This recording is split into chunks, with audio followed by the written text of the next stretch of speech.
আসসালামু আলাইকুম। কেমন আছেন সবাই? আশা করি মহান আল্লাহ তাআলার অশেষ রহমতে সবাই ভালোই আছেন। আমি হাজির হয়ে গেলাম আজকে আরও নতুন একটি রেসিপি নিয়ে। এখন তালের সিজন, অনেকেই তালের নানা রকম পিঠা খেতে পছন্দ করে।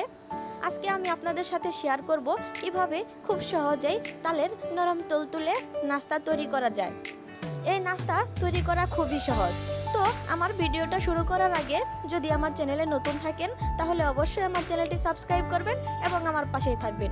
চলুন তাহলে দেখে নেওয়া যাক কিভাবে আমি এটি তৈরি করেছি। এই নাস্তা তৈরি করে নেওয়ার জন্য আমি 1 কাপ তালের রস নিয়েছি। দিয়ে দিব 1 কাপ পরিমাণ চালের গুঁড়ো এবং দিয়ে দিব সামান্য পরিমাণ বেকিং সোডা।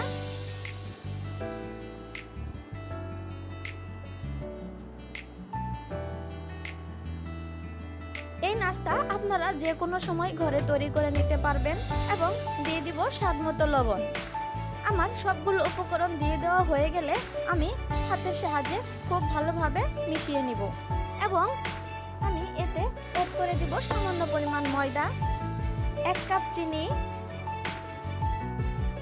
এবার আমি হাতের সাহায্যে ভালোভাবে সবগুলো উপকরণ মিশিয়ে নেব। আমি ধীরে ধীরে খুব সুন্দরভাবে মিশিয়ে নেব যাতে কোনো দলা না থাকে। আমার মিশিয়ে নেওয়া হয়ে গেলে আমি 10 থেকে 12 মিনিট রেস্টে রেখে দেব। চলে এলাম 10 থেকে 12 মিনিট পর। দেখেন আমার ডোটা কত সুন্দর সেট হয়ে গেছে। এবার আমি কড়াইতে তেল গরম করতে দিয়ে দিয়েছি এগুলো ভেজে নেওয়ার জন্য। আমার তেলটা গরম হয়ে এসেছে। এখন আমি হাতের সাহায্যে অল্প অল্প ডো নিয়ে এই তেলের ভিতর ছেড়ে দিব।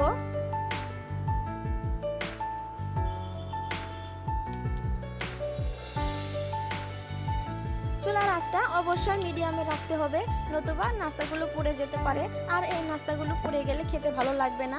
দেখেন আমার নাস্তাগুলো কতটা সহজেই ফুলে উঠছে এবং সুন্দর একটা কালার আসলে আমি এগুলোকে উঠিয়ে নিব। এই তো আমার সবগুলো পিঠা ভেজে নেওয়া হয়ে গেছে। দেখেন আমার পিঠাগুলো দেখতে কতটা লোভনীয় হয়েছে। দেখতে যতটা সুন্দর লাগছে খেতেও কিন্তু অসাধারণ মজা হয়। তো ধন্যবাদ সবাইকে আমার ভিডিওটি দেখার জন্য। আমার ভিডিওটি যদি ভালো লাগে তাহলে অবশ্যই আমার চ্যানেলটি সাবস্ক্রাইব করবেন এবং আমার পাশে থাকবেন। আমন্ত্রণ রইল আমার নতুন পর্বের জন্য। সে পর্যন্ত সবাই ভালো থাকবেন, সুস্থ থাকবেন। আল্লাহ হাফেজ।